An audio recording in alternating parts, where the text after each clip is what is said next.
Hello and welcome back to another episode of Beyond the To-Do List. I'm your host, Eric Fisher, and this is the show where I talk to the people behind the productivity. You may currently find yourself in a situation where you're distracted all of the time, not just from external factors, but because of internal factors of your feelings of uncertainty or fear or frustration. And that's why I thought this would be a great moment to revisit the conversation that I had with Nir Eyal, author of the book Indistractable: How to Control Your Attention and Choose Your Life. This is a book that I've been coming back to again and again recently, and it pairs really well with last week's episode with James Clear on atomic habits, because one of the things that James says is that habits are about pain management or avoiding pain. And Nir Eyal says all human behavior is driven by a desire to escape discomfort, and that means that time management, productivity, is pain management. And we could all use a little bit more pain management at this point. So if you missed the episode last week with James Clear, go back and listen to that one, or keep listening to this one and then go back to that one afterwards. But either way, both of these are very important conversations to revisit if you've already heard them before or listen to them for the first time. So I'll get out of the way and say, enjoy this conversation with Nir Eyal. Well, this week it is my privilege to welcome to the show Nir Eyal. Nir, welcome to the show.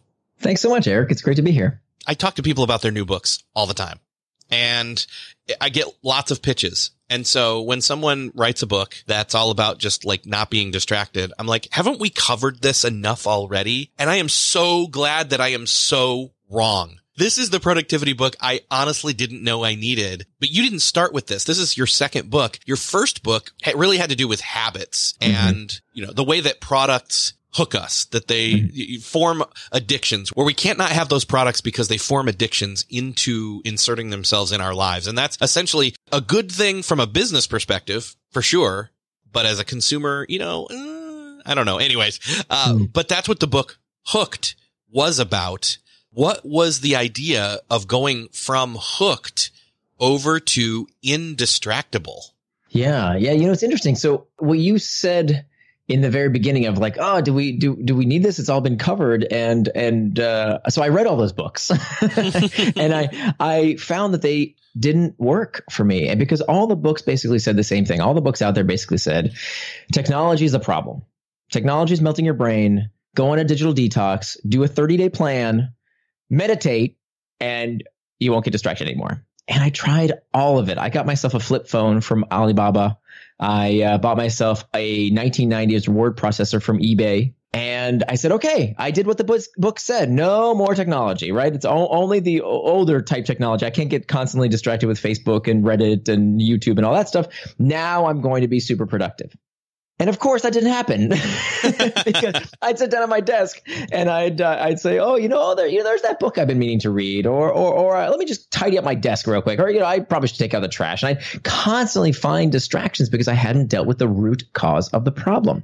And so that's really why I wrote this book. I mean, I wrote this book because I'm patient zero, right? I wrote a book about distraction, not because I had the answers, but because I wanted to know the answers. So I spent the past 5 years trying out many of these productivity techniques and diving into the propaganda out there versus the truth around technology's role in all this. That in fact, even the way we talk about this stuff by calling technology addictive and saying it's hijacking your brain and, all this is really not based in science. However, it's a really good story that we love to tell ourselves, that the technology is at fault. That's what's doing it to us. But in reality, this is just the latest version of a new medium that has causes distraction today. But let's be honest with each other here. If Facebook shut down tomorrow, if Zuckerberg says, you know what, I'm sick of this, I'm closing down Facebook and Instagram and WhatsApp, I'm done. Do we really think people would stop getting distracted? Do we really think we'd start reading Shakespeare and Chaucer in our spare time? Of course not. People have always been distracted and they always will be distracted unless they know why they get distracted. And so this is why I wrote this book, because I don't think there's a knowledge gap, right? It used to be when information was scarce, you could say, well, I don't know what to do. I don't know how to lose weight. I don't know how to be more productive at work. I don't know how to have better relationships with my family and my friends. But today it's all out there. We know what to do. Who doesn't know that a chocolate cake is not as healthy as a salad? Who doesn't know that if you want to be more productive at work, you got to do the work, even the hard stuff? Who doesn't know that to build relationships with people, you need to be fully present with them? We all know this. Why don't we do it? right? It's more than just getting things done. We also want to know, why do we fall off track? And so that's what Indistractable is really about. That's why I call it the skill of the century, because if you can master this power, if you have the ability to become indistractable, think about how your life would change. If you did everything you said you would do, that's the skill I most wanted. And so that's why, after reading all these books on the topic and none of these techniques working, I decided to research it for myself. I would have always thought the word distractible, I would have went with undistractable, but you went with indistractable, which is probably more grammatically correct. But not only that, it has this invincibility, indistractable tone to it as well. You nailed it. That's exactly right. So I wanted indistractable to sound like indestructible. Yes. And that was important to me, because this really, if you think the world is distracting now, just wait a few years. There are only going to become more potential distractions in the world. As technology becomes more pervasive and persuasive, we are going to have an increasingly challenging time. If you are not the kind of person who understands how to control their attention and choose their life, you're going to be this other group of people who is going to have their life constantly manipulated by other forces, not just the technology we use. That's just one of many potential distractions, by what your boss wants, by what your kid wants, by what your spouse wants, by what's going on in the news. I mean, all of these things are potential distractions. And so what I argue is there's nothing evil about this stuff, right? All the other books tell you technology is melting your brain and stop using Facebook and stop checking Reddit. And I think that's rubbish. That in fact, if you think about how we think about distraction, the first place to start is to understand what the word even means. And the best way to understand what distraction is to understand what it is not. The opposite of distraction is not focus. Most people think it's focus. It's not focus. The opposite of distraction is traction. Both words come from the same Latin root, trahare, which means to pull. And you'll notice both words end in the same 6-letter word, action, A-C-T-I-O-N. So traction is any action that pulls us towards what we want to do, things that we do with intent. And the time you plan to waste is not wasted time. If you plan to go on Reddit or listen to a podcast or check YouTube videos or play a video game, great, do it. That's traction if that's what you've defined you want to do with your time. Now, the opposite of traction is distraction. Anything you do that pulls you away from what you really want to do, things that you didn't plan to do with intent. And what's fascinating about distraction is that it tricks us. So, many times I would sit down at my desk and I'd say, okay, now I'm going to work on that big project I've been procrastinating on. Now I'm going to, write that chapter or do that tax thing I had to do or that presentation or whatever the thing is I've been putting off. Right after I check that email. right after I do that quick Google search, or right after I do the thing that feels worky, right? It feels like I need to do it. It's on my to-do list, but that's not the point. The point is, if you do something, even if it feels worky, I call this pseudo work, because what we tend to do are the easy or urgent tasks.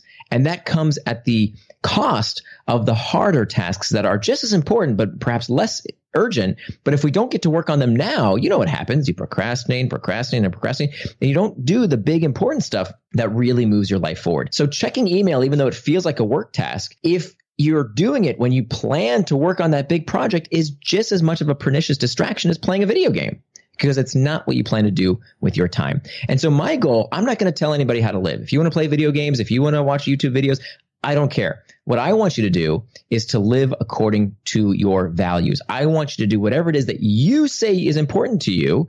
That's what I want to help you get done. It sounds funny to say this. Not all things are bad. Technology, not bad. Like we're driven to believe that technology, like you said, is the reason we're distracted, but we were distracted before technology. I know. I was there. I was in my head. And if we're allowing distraction, it's because we want it. It's because we may say we don't want it, but it's because we allow it. We can always find another one.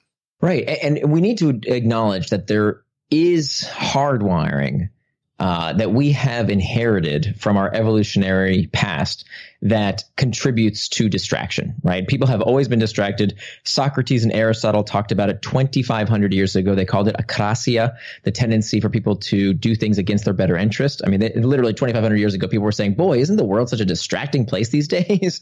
So this has always been part of the human condition. And we need to take a step back to understand, why do we do this? I mean, this is such a fascinating question. If we know what to do, why don't we do it? That is such an interesting question for me. And it's much, much bigger and deeper than just the technology that distracts us. And it turns out, to answer this question of why do we do things against our better interest, we have to start with the real basic question of why do we do anything? And if you ask folks, What is the nature of human motivation? Why do we do what we do? Most people, after a little bit of thought, will come up with some answer that sounds basically like carrots and sticks, right? That everything we do is about the pursuit of pleasure and the avoidance of pain. This is called Freud's pleasure principle. Unfortunately, it's not true. That neurologically speaking, we don't do things for the pursuit of pleasure and the avoidance of pain, but in fact, from a neurological basis, it's pain all the way down. Everything you do is about a desire to escape discomfort, even the pursuit of pleasure. So when you want something, crave it, desire it, there's a reason we say love hurts, because neurologically speaking, that's exactly what's going on. The brain gets us to act by making us feel something.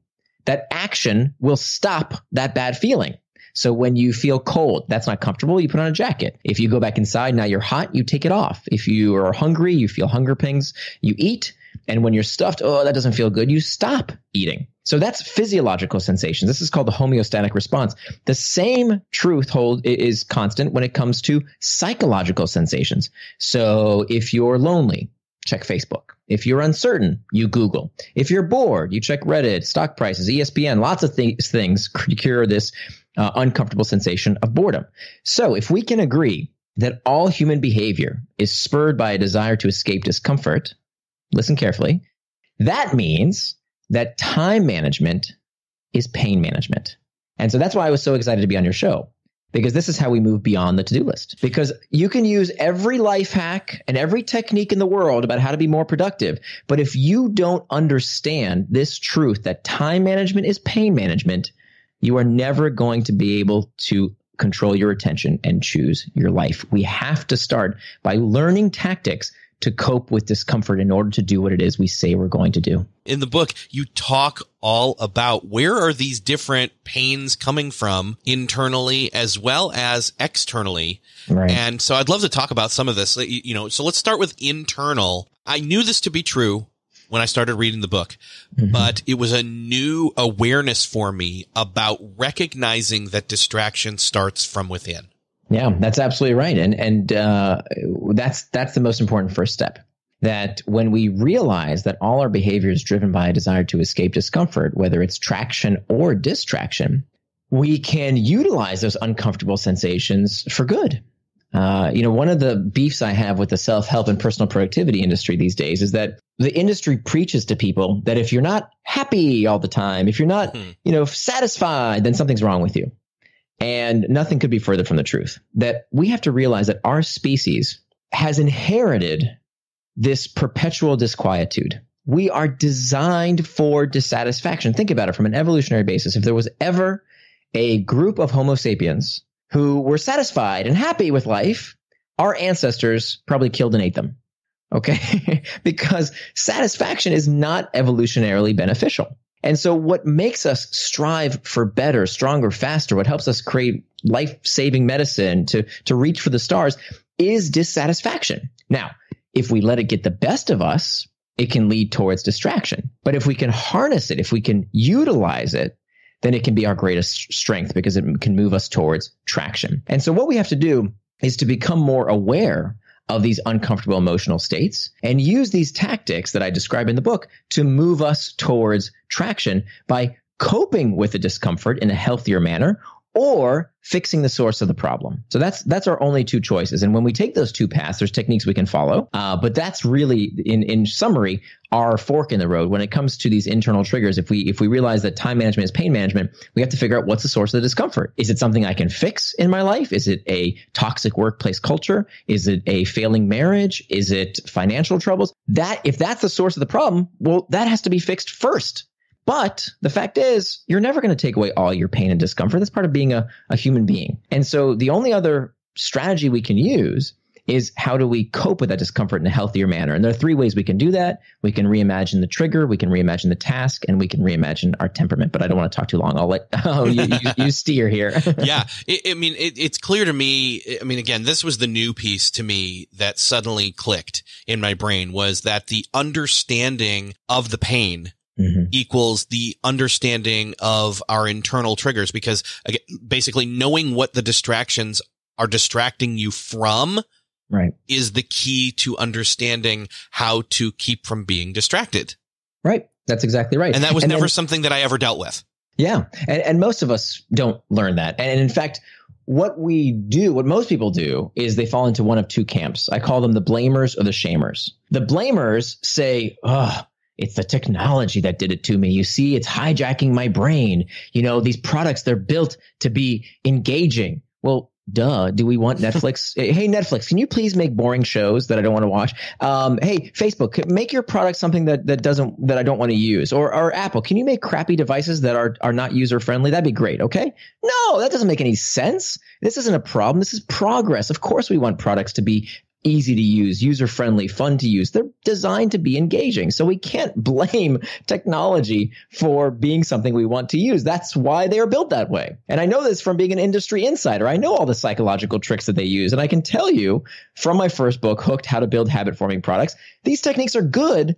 They're not that good. They're not mind control. They're not addicting all of us. Some people, little asterisks here, some people do get addicted. Just like some people get addicted to alcohol. We're not all alcoholics. Some people do become addicted, but the vast majority of us, this isn't an addiction. This is a distraction. Now, the other group of people who are not the blamers, we call them the shamers. The shamers, and this is the category I used to be in. The shamers, when they go off track, they tell themselves, oh, you see, I'm so lazy. Why can't I get these things done? What's wrong with me? I must have an addictive personality. I must have a short attention span. And we beat ourselves up in this way that ironically, get this, sends us down this vicious loop of shame. And we know that shame leads to more of the internal triggers, more of the bad feelings that we seek to escape. Guess with what? More distraction. And so this is the ridiculous cycle of procrastination I used to fall into of, having to do something, feeling an uncomfortable sensation, boredom, uncertainty, fatigue, stress, whatever it is, not doing it for a little while, like using a distraction to not do it, telling myself I'm a lazy screw up, and then that feels bad. So I do more of the distraction. And so the way you break this vicious cycle is to realize what's going on and that we shouldn't be blamers or shamers, that neither of those solutions are the right path, that these are behaviors. And guess what? Behaviors can change if we know how to change them. So how do we go about starting to change? You said reimagining the internal trigger and then reimagining the task and reimagining your temperament. Right. Yeah. So those are the three big pillars of how so if we can't fix the source of the problem, right? I'm not one of these. I love meditation. Meditation is wonderful, but I think some people go off the deep end with meditation. So I'm not criticizing meditation, but what some people say in terms of meditation is basically that, that's the only solution. I don't agree with that. I think if you can fix the problem, you definitely should. Okay. So put that in one category of it's not good enough just to learn to cope. You also need to change the problems in your life that are causing you discomfort. If you can't, right? If you still have these negative sensations, which you definitely will, we all feel boredom and stress, fatigue, uncertainty, loneliness. We all feel that stuff. What you want to do is to start by reimagining the trigger. And you want to look at that trigger in a new way. Instead of dealing with that trigger with contempt, this is what most people do, certainly what I used to do, of beating yourself up, of telling yourself that somehow you're deficient, you want to explore that trigger with curiosity. And psychologists tell us that simply noting that sensation is the first step to gaining agency and control over it, that just writing it down empowers you. So there I go. I'm reaching for my cell phone because this task is boring. Okay. I'm going to write down on a piece of paper. I give people a distraction tracker at the back of my book where they can do this in the book itself, or they can print one out at indistractable.com. And by simply writing down that sensation, that's the first step. Then what you want to do, and there's many, many techniques I describe. One of my favorites is called the 10-minute rule. And you tell yourself you can give in to distraction, any distraction you want, in 10 minutes. Because it turns out that strict abstinence can actually backfire. This is called the white bear effect. Yes. So if I tell you, don't think of a white bear, what are you going to think about? Nothing but a white bear. I already have it in my head. There you go. Right. And so this is why abstinence it can actually backfire. And we see this with smokers. There's a lot of research that shows that, okay, nicotine is addictive, but it turns out that what's really even more addictive is this cycle of rumination that people go through when they tell themselves, don't smoke, don't smoke. Don't smoke, don't smoke, don't smoke. Okay, fine, I'll smoke. I can't resist it anymore. And it's kind of like when you pull a rubber band really tight and then you let go. The rubber band doesn't start from where you start to pull it. No. It ricochets out and, it goes way far beyond. So when we tell ourselves, don't, okay, fine. that relief of discomfort, again, all human behavior is driven by a desire to escape discomfort. So the relief of discomfort of telling yourself don't actually feels good. And the brain begins to associate the way I feel good is by giving in. And so we don't want to go down that path. We don't want strict abstinence when it comes to distraction, because when we give in, what we're reinforcing that cycle. So here's what we want to do instead. I will tell my phone, I'll say, set a timer for 10 minutes when I feel myself about to get distracted. And I say, okay, I can give into that distraction. I can check email. I can go on Reddit. I can do whatever the thing that I want to do. I eat that piece of chocolate cake in 10 minutes. And in that 10 minutes, I have two choices. I can either get back to the task at hand, or I have to feel that sensation with curiosity rather than contempt. And you would be amazed how in just 10 minutes of doing what psychologists call surfing the urge, just feel that sensation for 10 minutes. You don't even have to do it with your eyes closed so you don't look weird when you're in the office. You can just sit there and just be with that sensation. For most people, 9 times out of 10, you won't get to that 10 minutes. After minute 2, 3, 4, you say, okay, I'm good. I get it. I was bored. This was difficult. Now let's get back to the task at hand. So that's just the tip of the iceberg. There's a dozen other techniques that I could share, but we don't have time for all of them. That's a big one when it comes to mastering these internal triggers. That one is huge. And I've heard it done similar to that on a past guest at some point, where as he is working on something, he has a pad and a paper that's just out of reach. And if a thought does bubble up that is distracting, and it's like, ooh, you know what? You should go Google this. You should go, hey, remember that you have to pay this bill. Oh, you've got that meeting later today and you got to remember to prep for it. And as those things would bubble up, much like with meditation, he would allow the thought to be present. And then he would actually reach for the pad, take the pen, not digitally writing this, and he would write that thing down and then move it away again. And it was as if it had been dealt with, or at least your mind was satisfied that you captured the thought and then let it go again. And this is a little bit, it's not the same thing, but it's a somewhat similar, this is what it reminded me of. Yeah, absolutely. Absolutely. And it's a very effective way to deal with that potential distraction. It's amazing how, and this is a little bit like David Allen preaches in terms of, get it out of your head so it's not constantly ruminating and put it on paper. That's how you begin to gain agency over it. Of course, in getting things done, it's about the task.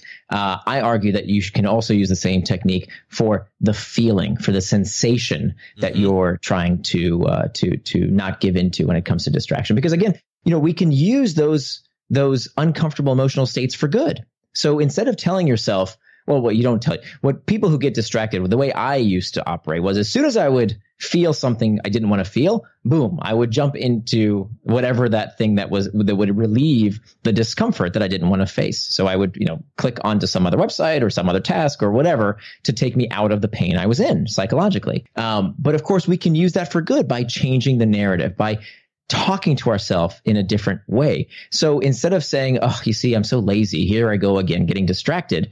Instead, what we can say is, okay, this task is difficult. Well, difficulty is part of the process of getting better. And that can drive us to be better at that task. Okay, this is normal. This is what I'm supposed to be feeling when I'm stretching myself, when I'm pushing myself beyond my capabilities. This is exactly why we form addictions to all kinds of weird things. If you actually sit and smell a cigarette, even if you're a smoker, they've done these experiments where they ask smokers to just be thoughtful about the experience of smoking. And it turns out that most smokers, when they actually sit and inhale the scent of the tobacco burning, they're like, this is gross. This smells awful. It does smell awful. Yeah. They've just formed a positive association with the behavior. And so now not doing it really, really hurts. And the only way to stop that discomfort is to give into it. And so recognizing this, they did a fascinating experiment where they put flight attendants who smoked on 2 flights from Tel Aviv. And one group of flight attendants went from Tel Aviv to London. The other group of flight attendants went from Tel Aviv to New York. One was a 3-hour flight. One was a 9-hour flight, I believe, 8 or 9 hour flight. And they asked these flight attendants to rate their level of cravings for a cigarette every 30 minutes. And you would think, if the notion that addiction to cigarettes is caused by nicotine being processed in the brain, being metabolized in the brain, then they should both experience equal amount of craving after a certain number of hours elapsed. But that's not what happened. What happened is that when the flight attendants who went to London were 30 minutes from landing, they experienced the highest feelings of craving. Meanwhile, the flight attendants who were over the Atlantic Ocean on their way to New York experienced very little craving at the same exact minute in time. When the flight attendants who were landing in New York experienced the highest level of craving was also 30 minutes before they could light up. So again, it was that craving, that desire to do something that you're telling yourself, don't do, fine. That's what causes this this positive association, I should say, with the behavior and the relief of the discomfort of the behavior. And this is why, the drug war in America has largely failed, because we constantly blame the substance, right? We always say, well, drugs cause drug addiction, right? Isn't that pretty clear? Well, no, it's way more complicated than that. Addiction is a confluence of factors. And so it's never just about the product. There's always more to it. Nobody steps on a heroin needle and becomes addicted to heroin. That's just not how it works. There's trauma. There's comorbidity with conditions like obsessive compulsive disorder. There's always something going on. And so in our own lives as well, very few of us are actually addicted, and we should stop calling ourselves as such. But the same underlying mechanic of associating a behavior with its ability to stop discomfort is this truism that we should learn and utilize in our lives. But just to reframe all this in context, this is just step one. Yes. I don't want listeners to think that the entire book is just about this. That's just step one. Step two is about making time for traction. It's about this fact that we can't call something a distraction unless you know what it is distracting you from. Many people, it turns out 2/3 of Americans don't keep a calendar. That's crazy. How can you say that something is a distraction if you didn't plan to do anything with that time? So we have to keep what's called a time box calendar. And I tell you how to do that, how to synchronize that with your stakeholders in your life, like your family, your colleagues.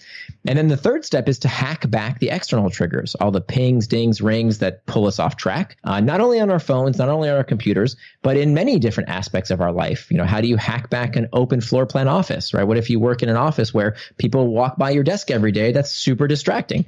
How do you hack back meetings? How do you hack back email? And then the final step is to prevent distraction with pacts. And this is all about what's called a pre-commitment device that we can use to change our behavior for the long term. I love it. And then you even, though you didn't just mention it, talk about raising our kids to be able to learn this skill or grow up with this skill. Thank you. Let's switch over to external triggers. This is where the technology gets the bad rap and the blame, because we say, well, it's the unwanted external triggers and it's the cues in our environment, and the smartphone is like taking that environment with us everywhere in our pocket if it's set up as a slot machine. Yeah. And look, that is true.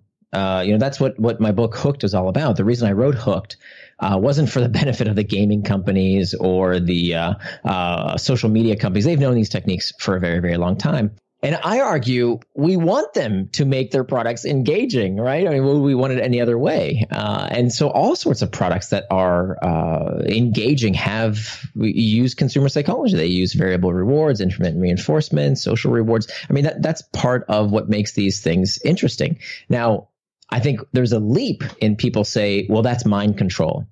Let me tell you, I've been on the inside. I've tried every one of these techniques. It's not mind control. Right? It's not mind control unless you say it is. That's the thing. There are studies. One of the chapters in the book is called Reimagining Your Temperament. And temperament is all about these traits of a person or an animal, right? That's what temperament means. And it turns out that we all carry around with us these beliefs about who we are and what we do. And it turns out many of us, myself included, again, I'm patient zero here, had many of these self-limiting beliefs. One of the most pernicious in this piece of folk psychology that many people believe is this idea that willpower is a limited resource. Oh, I love this. I need to pause you and say this has been something that has been said on this show before by multiple people. And I was so glad to hear you say that this is like the Malcolm Gladwell 10,000 hour rule not being a real thing, kind of a revision. So yes, ego depletion is what it is, right? That's right. It's funny. I just met with David Epstein, the guy who wrote Range. Fantastic book for those of you who want the debunking of Malcolm Gladwell. It's not actually the debunking. It's the recategorization, because yes, he does say that. Anyway, that's a whole nother show.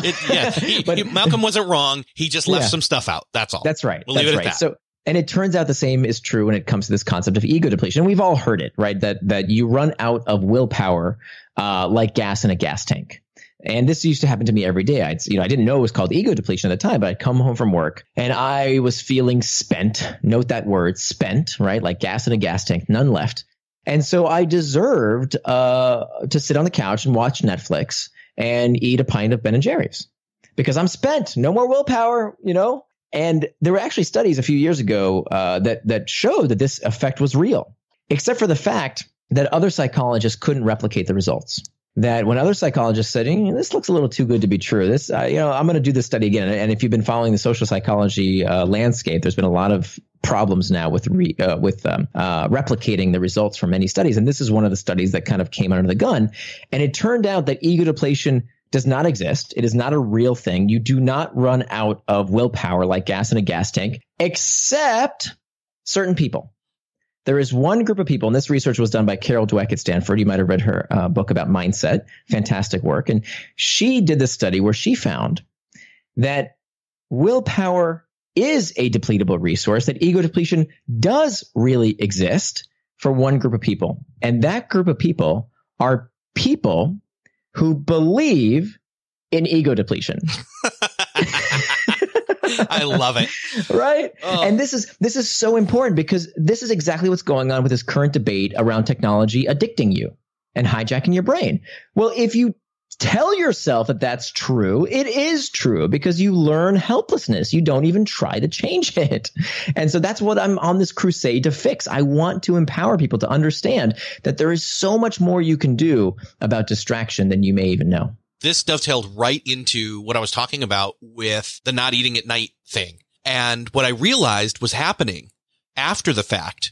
Like I wasn't wandering into the kitchen. I wasn't thinking about it at all. And again, it's that late at night thing. Like my willpower was, quote, depleted for the day. I was going to have the least amount of control then. And I just flipped the script and made it a positive thing that once or twice, like it came up and I was like, oh, I feel a little hungry. And I was like, yeah, but I'm fasting is what I would say to myself in my head. And suddenly that was a positive thing, not a negative thing. And I wasn't depriving myself. And then I noticed I actually, we'd had ice cream in the refrigerator for 2+ weeks, haven't touched it once. Nice. In the evening. At all in the day. Fascinating about that. You've used a technique, and you read this in the book as well. The fourth tactics. Remember, we talked about mastering internal triggers, making time for traction, hacking back the external triggers. The fourth technique is about making a pre-commitment, preventing distraction with pacts. And so what you've done by saying, no, I'm fasting right now, you are entering into a contract with yourself, and we can use these pre-commitments to help us stay on track. It's a wonderful technique. It's an ancient technique. Ulysses in the Odyssey does this in a story that's 2,500 years old. And so it's a very effective technique. The one warning I will say is that, what I discovered is if you do that technique first, if you make a pact with yourself, where there's some kind of punishment or effort or some kind of contract you make with yourself, it's a very effective technique. In fact, it's been known to be the most effective smoking cessation technique ever studied. However, it can backfire. It can backfire if you don't do the other things first. For example, if you don't remove the external triggers, if you have ice cream staring at you right in your face, it's really hard to not eat it, right? So you have to do the other things first, particularly when it comes to those negative internal triggers, right? Eventually, if in this process, it's great that you're doing it with the fasting, it's fantastic. But you also are doing it in conjunction with other techniques. You have a way to cool down when you're tempted to eat ice cream when you didn't want to, right? You're dealing with those internal triggers in other ways. So you have to do those first. And so that's just a disclaimer I want to make sure everybody's aware of, that don't jump straight into those. And again, this is one of those things where those external triggers, hacking those, this is one of we've all heard this before. We've heard the whole, all right, if you're going to avoid eating all this junk food, you're going to just literally need to open up a giant garbage bag and go through and just start chucking it all and removing it. And that's the throwing the baby out with the bathwater thing, that we, again, are blaming technology for all distractions. Yeah. I mean, so here's the thing. One of the mottos in the book that I'm most proud of, because I have a marketing background, so I don't know how to say this, politely, but I'm proud of this particular motto, so I'll just say it that way, is the antidote to impulsiveness is forethought. The antidote to impulsiveness is forethought. So if the chocolate cake or the ice cream is on its way to your mouth on the spoon, too late. That's not the time to seek willpower, right? Like, you have to plan ahead. Okay. So we do have to take steps to make sure that we don't get distracted when the time comes. And it doesn't matter what algorithm Facebook has or how persuasive technology is. Fundamentally, we can take these steps in conjunction. You have to use these techniques together to make sure that we don't do something we'll later regret. Let's talk about some of the most obvious ways that we can do some of this hacking back with these external triggers. Yeah. So external triggers, this is probably the easiest of the 4 steps. This is almost, I don't want to call it kindergarten, but it kind of is. even though people think that the technology is the problem, it's the easiest to take care of. So, in the chapter, so there's 8 different environments that I help people hack back. So one of them is your phone, your computer, meetings, group chat, open floor plan office. I walk through all these steps. Some of the easiest things you can do. It turns out, 2/3 of people with a smartphone in the United States of America, 2/3 never change their notification settings. Like, really? I couldn't believe that stat. We're calling technology addictive when you haven't taken 10 minutes to turn off all those notifications that distract you when you're with your kids or when you're in a business meeting. Come on, that's not hard stuff. So I don't like to dwell too much on that because I put it in the book. It takes up 2 pages. Yes. But for folks who maybe don't do this, apparently there's 2/3 of Americans who don't do it. Come on, that's got to be the first step, right? There's no reason that you're going to let these apps ping and ding you all day long when you're doing something else. So what we want to do is we want to remove the ones that don't serve us from our phone. We want to rearrange our phone so that we're not constantly staring at all these distracting apps, right? So our home screen is sacred space. We should remove those external triggers from that space. There's lots of tips and tricks on how to do all this stuff. Some of them I'm sure you will have heard 1 or 2. A lot of them will be new to you. But I think what's less obvious to folks is how our environment can be such a source of distraction. So one of the things I put in the book is this screen sign. And this screen sign is something that I found, a lot of folks throughout their day, when you track how many times a day they become distracted, many people, particularly people who work in open floor plan environments, get distracted just by their colleagues. And so there's this screen sign in the book that you tear out. It's made out of cardstock, so it's more rigid paper. You tear it out of the book, you fold it into thirds, and you put it on your computer monitor.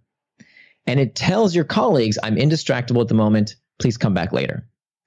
And that's a great way not only to signal to your colleagues that you're doing focused work, but also initiates this culture in the office that begins to change how people think about bothering each other all day long.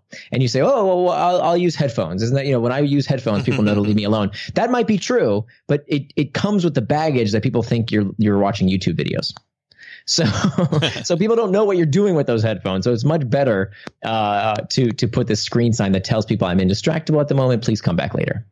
I've tried to use that before. And even, here working in my home office, they can clearly see I have the headphones on. I am doing something, but it's a matter of if I'm interacting with somebody or interacting with something that I need to focus on. They don't know. They don't take it that seriously. So, interesting. So you work from home. Do you, I don't know if you have kids. Do you have kids? I do. Okay, so this is a problem with kids. I also work from home, and the screen sign didn't work because my little girl was not perceptive enough to see my computer monitor that had the screen sign. So what do? My wife went on Amazon, and there's a picture of her in the book wearing this. She went on Amazon and she found this $5 wreath crown. Okay, it's ridiculous, and it's ridiculous by design. You would not use this in an office. You would only use this at home, where it's to prevent your kids or your spouse from distracting you. And it has a battery in it that lights up, with bright colors when she turns it on. And we call this the concentration crown. And you can't miss it. I mean, it's a light up crown on her head. And whenever my daughter, we started using this about 2 years ago. So she was 9 years old at the time. Whenever she sees that, it stops her in her tracks and she knows, okay, mommy can't be distracted. And I have to admit, for me as well. Like I don't miss it either, and I distract her a lot less. Because people can be external triggers as well. If an external trigger is prompting you to do something you didn't want to do, whether it's a ping or ding on your phone or a person, if it's prompting you to do something you don't want to do, it is a distraction. Other than like the obvious visual cue for people outside of yourselves, because people can be external triggers. What else, like quick win wise, can we stick in here? Sure. For which one? The mastering internal triggers, make time for traction, hack back external triggers, or prevent distraction with packs? That's a great question. I mean, we've covered it all in varying degrees. We've covered. I want folks to realize those are the 4 strategies. Yes. Okay. Tactics are what you do. Strategies are why you do it. Mm-hmm. So the book is heavy on tactics and strategy, but the tactics will change. You're going to customize and come up with your own tactics. I've already, the book's only been out a few days now, and I'm already getting people say, "Oh, I adopted your strategy, and here's a little bit of a different tactic I'm using." That's fantastic. The most important part isn't the tactics. The most important part is the strategy, that now you can look at this picture. There's a visual model of these 4 steps: traction, distraction, internal, external triggers. And now you can, for the first time, say, now I know why I get distracted, and I can do something about it. There's that quote that insanity is defined as doing the same thing over and over again and expecting different results. This is what my life was like. Every day, half my to-do list got recycled to the next day and the next day and the next day because I kept getting distracted by doing other stuff. Well, now I can look at that and say, now I know why I got distracted, and I don't keep getting distracted by the same stupid thing every day. Yes. And actually, I think this is actually a really good place to stop after this thought, which is this. I said this in pre-recording, that there are a handful of productivity books that when people ask me for what's the best one they should start with, and I kind of ask more questions about, what are you dealing with? Where are you at? This book has moved into that very small group. And here's why. Because when I was done with examining the strategy, I had the exact same reaction. And I told you this was, I went through the book now. I need to go back through the book again and work on not the strategy, but the tactics that are personal for me. Yeah. And that's why make sure if you do get the book, you can go to, for those listening, I know you already have it, but for those listening, you can go to indistractable.com, and there's a complimentary 80-page workbook. I couldn't put it in the book because, I'll be honest with you, the book was already 250 pages. And to add another 80 pages for a book about distraction, my wife was like, nobody's going to read a book that long about distraction. so there's actually a totally free workbook at indistractable.com. That helps you down this path where you can actually, introspect on some of these techniques and apply them in your own life as well. Yes, I grabbed that as well, and so I'll link up to that in the show notes if people, are a bit too busy as they're being distracted from listening to this podcast or don't want to be distracted from listening to the podcast and finish it out by going over to a browser to grab it. But you can find it there later. And Nir, this is awesome. I mean, I seriously think this book will be, again, me coming up with my own personal tactics, as well as anybody listening that does the same. They grasp the strategy, they come up with their tactics, and become I almost said indestructible, but that's the point, right? That's the point. Indistractable. Great job. I don't Thank you so much. I never say that, actually. I never say great job to anybody about their book, but I want to say great job. This is really going to be a line in the sand for me. I really appreciate it. That means so much to me. I spent 5 years on it, and I really want to make sure that the advice was not only useful and practical, but also research backed. So everything in the book is backed by peer-reviewed studies, and it works. Fundamentally, it works. Well, again, Indistractable is the name of the book. It's been great talking with you, and hopefully we can do it again soon. Absolutely. Thank you so much. It's been a pleasure, Eric. Well, that's another podcast crossed off your podcast listening to-do list. I hope that you enjoyed this conversation with Nir Eyal. I hope that you're on your way to becoming indistractable. That's my goal, at least, as well. And if you have productivity concerns, I'd love for you to hit me up on Twitter at twitter.com/Eric with a K, the letter J, Fisher. If you enjoyed this conversation with Nir Eyal, I'd love for you to do me the favor of sharing it. either with a few close friends or someone in particular that you thought of when you heard this. Just hit the share button on that podcast player app of choice you're listening to this in, or you can find the show notes over at beyondthetodolist.com. And if you want to take it one step further, you can leave a rating or a review wherever you do those. If you do those, it's greatly appreciated. Thanks again for sharing. Thanks for listening, and I'll see you next episode.